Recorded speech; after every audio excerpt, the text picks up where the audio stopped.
right, people, before we go, let's just asking this one more question before we take our leave. Chief, tell us more about the summit and some of the philanthropic work you've been doing recently. Yeah. Well, thanks. The economic summit, right?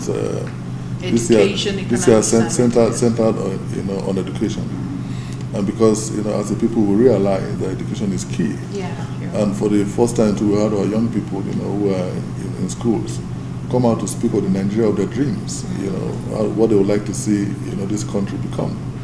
So those challenges are the things that we must overcome. We need to invest, seriously, right, in education, and that has to also do with having, access to, to schools and having quality teachers. Quality teachers. We used to have, this teacher assessment things that we used to do those days when we were in schools.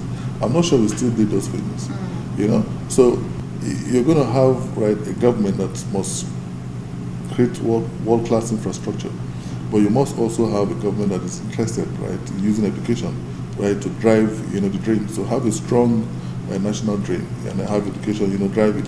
So I was happy that, almost the entirety of the economic summit which we had in Abuja in the last 3 days, right, centered, on education. So Nigeria is beginning to understand that education, right, is the key. It is what has helped countries like Singapore, countries like China, countries like, like Finland, like Norway.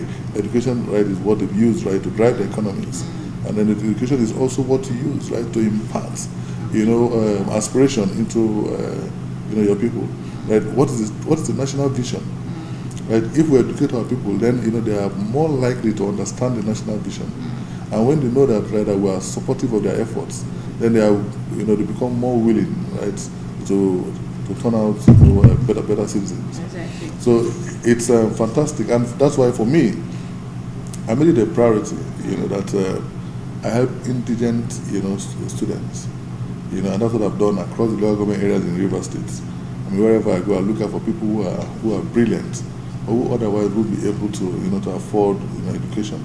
And I try to support, their efforts, either through their parents or directly if they are matured.